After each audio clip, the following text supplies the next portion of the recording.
Le 18 mars 1944, près des faubourgs dévastés d'Anzio, en Italie, une unité allemande de récupération traîna un half-track américain intact dans un atelier de campagne temporaire. Il n'y avait pas d'ordre de bataille, pas d'urgence, seulement une instruction. Ouvrez-le. Comprenez-le. L'ordre fut donné non pas à un soldat, mais à un ingénieur. L'ingénieur en chef Carl Schmitt, un spécialiste en mécanique formé dans les usines Daimler, s'avança. Il avait inspecté des chars britanniques auparavant, des camions soviétiques aussi. Ils étaient rudimentaires, prévisibles. Celui-ci cependant était différent. Lorsque Schmitt ouvrit le compartiment moteur, il ne sourit pas. Il ne se moqua pas. Il se figea parce que ce qu'il regardait n'était pas impressionnant. C'était pire. C'était dangereux. En 1944, l'ingénierie allemande croyait se tenir au sommet de la précision humaine. Le char Tigre représentait parfaitement cette philosophie. Blindage épais, tolérance serrée, usinage exquis. Chaque Tigre nécessitait plus de 300 000 heures-hommes pour être construit. Les usines allemandes étaient des temples de perfection. Les usines américaines, en revanche, étaient tournées en dérision. Les rapports de renseignement allemands décrivaient à maintes reprises les véhicules américains comme mécaniquement rudimentaires, trop simplifiés, conçus par des comptables, pas des ingénieurs. Pour des hommes comme Schmitt, les machines américaines étaient des outils temporaires, jetables. L'Allemagne construisait des machines destinées à durer, l'Amérique construisait des machines destinées à être remplacées. Et pourtant, au début de 1944, quelque chose ne collait pas. Malgré les bombardements, malgré les sous-marins, malgré la distance, les véhicules américains continuaient d'apparaître en nombre qui n'avaient aucun sens. Half-track, camions, chars détruits le matin, remplacés le soir. Les ingénieurs allemands reçurent l'ordre de découvrir pourquoi. Pas sur le champ de bataille, mais sous le capot. Schmitt se pencha dans le compartiment moteur ouvert du half-track américain M, 3 capturés. Au premier coup d'œil, cela le déçut. Les soudures étaient grossières, les boulons n'étaient pas polis, rien n'était parfaitement aligné. Les véhicules allemands étaient symétriques. Celui-ci ne l'était pas. Schmitt nota dans son carnet de terrain. La construction semble négligente, jeu excessif partout. Puis il regarda de plus près. Les supports moteurs n'étaient pas ajustés sur mesure. Ils étaient interchangeables, la même taille de boulon, le même espacement. Il retira un composant, puis un autre. Ils se détachèrent trop facilement. Pas d'outils spécialisés, pas d'alignement précis requis. Ce n'était pas de l'ingénierie bâclée, c'était intentionnel. Schmitt marqua une pause parce que dans les usines allemandes, les pièces étaient mariées à leurs machines. Ici, elles étaient étrangères. Le moteur lui-même le surprit encore plus. Un moteur à essence White 160 AX, environ 147 chevaux, selon les normes allemandes, peu impressionnant, faible compression, faible raffinement. Mais Schmitt remarqua quelque chose de crucial. Le moteur pouvait fonctionner avec du carburant à faible indice d'octane, un carburant qui étoufferait les moteurs allemands. Ses tolérances étaient lâches, ses composants surdimensionnés. Pourquoi ? Parce qu'il était conçu pour survivre au mauvais traitement, à la poussière, à un mauvais entretien, à des équipages inexpérimentés. Les moteurs allemands exigeaient des mécaniciens formés. Celui-ci s'en fichait. Schmitt écrivit « Le moteur sacrifie l'efficacité pour la fiabilité, accepte l'imprécision ». Pour un ingénieur allemand, cette phrase semblait fausse. Mais sur le front de l'Est, où les moteurs gelaient et se grippaient, cette conception continuerait de fonctionner. Ce n'était pas élégant. C'était indulgent. Schmitt examina maintenant le châssis. Des pièces moulées au lieu de pièces usinées, des emboutis au lieu d'acier laminé. L'Allemagne évitait le moulage pour les composants critiques, trop imprévisibles. L'Amérique l'adoptait. Pourquoi ? Parce que le moulage était rapide. Un carter de transmission allemand nécessitait des heures d'usinage de précision. La version américaine était coulée, refroidie, percée, installée. Schmitt calcula le temps d'assemblage, puis recalcula, puis vérifia à nouveau. Un seul half-track américain pouvait être assemblé en moins de 8 heures. L'Allemagne avait besoin de jours, pas parce que les Allemands étaient plus lents, mais parce qu'ils refusaient l'imperfection. Les Américains concevaient leurs véhicules autour des usines, pas l'inverse. Une pièce pouvait s'adapter à 10 véhicules. 10 véhicules pouvaient être réparés avec une caisse de pièces de rechange. La logistique allemande exigeait la précision. La logistique américaine exigeait le volume. Schmidt souligna une phrase 2 fois. « Cette machine n'est pas construite pour être parfaite, elle est construite pour être remplaçable. » Le coup final vint lorsque Schmidt inspecta le manuel de réparation trouvé à l'intérieur du véhicule. Il n'était pas détaillé, il n'était pas technique, il était simple. Des illustrations au lieu de formules, des étapes écrites pour des mécaniciens à peine formés. Un jeune fermier américain pouvait maintenir cette machine en marche. Un ingénieur allemand n'était pas requis. Schmidt ferma le manuel. Autour de lui, l'atelier était silencieux. Personne ne parlait parce que la vérité devenait impossible à ignorer. L'Allemagne construisait des armes pour des experts. L'Amérique construisait des armes pour des armées. Et les armées étaient de plus grandes, beaucoup plus grandes. Schmidt écrirait plus tard dans son rapport confidentiel: « Nous ne perdons pas face à des machines supérieures, nous perdons face à une logique de production supérieure. » Mais au moment où Berlin comprit cette phrase, il était déjà trop tard. Carl Schmitt fit maintenant quelque chose que les ingénieurs allemands étaient formés à ne jamais faire. Il imagina la machine se brisant non pas dans un laboratoire, non pas dans des conditions parfaites, mais dans la boue, sous la pluie, sous le feu de l'artillerie.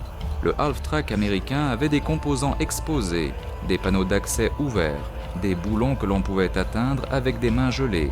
Les véhicules allemands cachaient tout derrière des plaques blindées et ajustées avec précision. Schmidt réalisa que les Américains avaient conçu le véhicule en supposant qu'il se briserait, qu'il serait maltraité, que l'équipage ne serait pas composé d'experts. Alors ils l'avaient rendu facile à casser et facile à réparer. Les machines allemandes exigeaient la perfection pour fonctionner.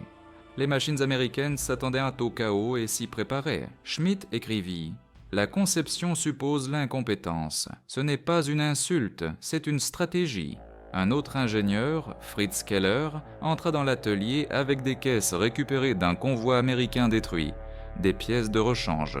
Ils les disposèrent sur une table. Quelque chose sembla immédiatement anormal. Le même carburateur s'adaptait au half-track, à un camion, à une variante de char léger, même boulon, même taille de filetage, même raccord. En Allemagne, chaque véhicule avait des composants uniques. En Amérique, une pièce servait de nombreuses machines. Schmidt murmura: « Ils ne construisent pas des véhicules, ils construisent des écosystèmes. » Cela signifiait quelque chose de terrifiant. Si une usine était bombardée, une autre pouvait la remplacer. Si une conception échouait, elle ne faisait pas s'effondrer le système. L'industrie allemande était une précision fragile. L'industrie américaine était une puissance redondante. Schmidt compara maintenant les chronologies. Il avait supervisé la production du Panther. Il connaissait les chiffres par cœur. Char Panther, 150 000 heures hommes et plus.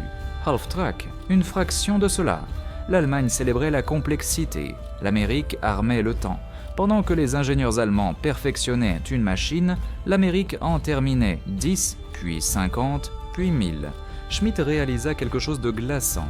Même si les chars allemands étaient tactiquement supérieurs, ils étaient en infériorité numérique avant même que la bataille ne commence. La guerre se décidait non pas en première ligne, mais sur les sols d'usines à des milliers de kilomètres de distance. Schmidt examina le compartiment de l'équipage. Les sièges étaient simples. Les commandes étaient clairement étiquetées. Pas d'instruments inutiles. Les véhicules allemands nécessitaient des mois de formation. Celui-ci des semaines, peut-être des jours. Les Américains supposaient que les soldats seraient jeunes, inexpérimentés, remplacés fréquemment. Alors ils concevaient des machines qui pardonnaient les erreurs. La philosophie allemande exigeait que le soldat s'élève à la hauteur de la machine. La philosophie américaine abaissait la machine au niveau du soldat, et dans une guerre totale, cela comptait plus que la fierté. Cette nuit-là, sous une lampe faible, Schmidt tapa ses conclusions. Il choisit ses mots avec soin. Ce rapport voyagerait jusqu'à Berlin. Il écrivit: « Les véhicules américains ne montrent aucune brillance individuelle. Leur force ne réside pas dans les composants, mais dans les systèmes qui les entourent. La réplication est théoriquement possible, mais pratiquement impossible sous la structure industrielle allemande actuelle. » Cette dernière ligne était accablante. L'Allemagne ne pouvait pas copier cela. non pas parce qu'elle manquait de compétences, mais parce que toute son économie, sa formation et sa culture étaient inadaptées. On ne pouvait pas improviser une standardisation de masse, on ne pouvait pas précipiter un écosystème, et on ne pouvait pas reconcevoir une nation en pleine guerre. Schmidt se renversa en arrière. Pour la première fois de la guerre, il ressentit quelque chose proche du respect, pas pour les armes américaines, mais pour la pensée américaine. Il ne demandait pas quelle est la meilleure machine, il demandait quel est le moyen le plus rapide de continuer à se battre. Et il construisait tout autour de cette réponse. L'Allemagne construisait des chefs-d'œuvre, l'Amérique construisait l'élan. Schmidt plia le rapport.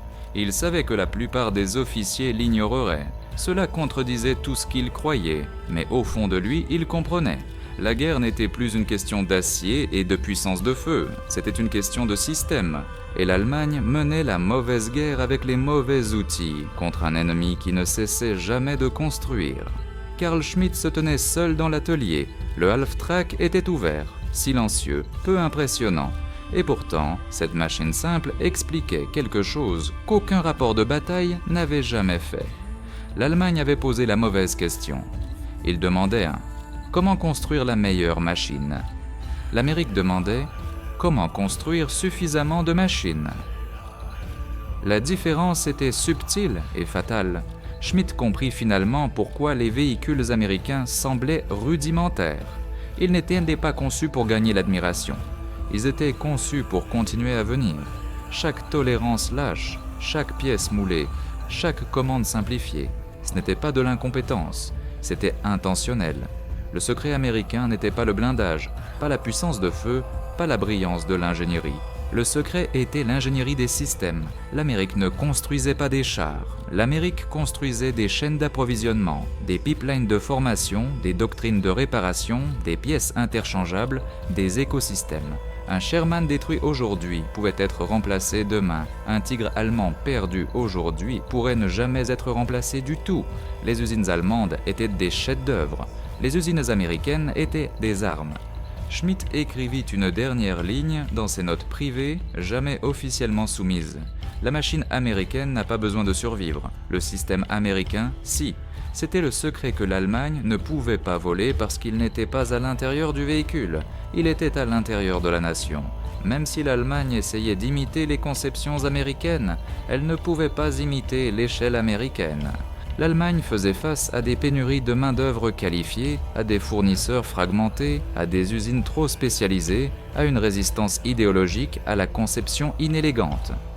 Les ingénieurs américains étaient autorisés à être pratiques. Les ingénieurs allemands étaient forcés d'être parfaits. Et la perfection est lente. La guerre de masse ne récompense pas la perfection. Elle récompense la cohérence. Schmitt connaissait la vérité. On pouvait capturer tous les véhicules américains et ne toujours pas capturer ce qui les rendait dangereux, parce que la vraie arme était le temps. Et l'Amérique en avait plus. À la fin de 1944, les chiffres racontaient une histoire qu'aucune propagande ne pouvait cacher. L'Allemagne, moins de chars, moins de camions, moins de remplacements. L'Amérique, des dizaines de milliers de véhicules, réapprovisionnement constant, élan sans fin. Les batailles étaient perdues, non pas quand un char explosait, mais quand aucun remplacement n'arrivait. L'Allemagne manqua de machines. L'Amérique jamais. Le half-track que Schmitt inspecta serait mis au rebut, mais des milliers d'autres sortiraient des chaînes d'assemblage la semaine suivante. Aujourd'hui, cette leçon compte encore. Les armées modernes ne gagnent pas avec la meilleure arme unique. Elles gagnent avec la logistique, les usines, la standardisation. La même philosophie perdure dans les militaires modernes, la fabrication mondiale, les géants de la technologie. L'Allemagne construisait des légendes, l'Amérique construisait des systèmes, et les systèmes décident des guerres. Carl Schmitt survécut à la guerre. Son rapport ne changea pas le destin de l'Allemagne, mais il explique quelque chose que nous oublions encore. Les guerres ne sont pas gagnées par la seule brillance. Elles sont gagnées par ce qui peut être construit, réparé et remplacé plus rapidement que l'ennemi ne peut le détruire. Et c'était le vrai secret de l'Amérique.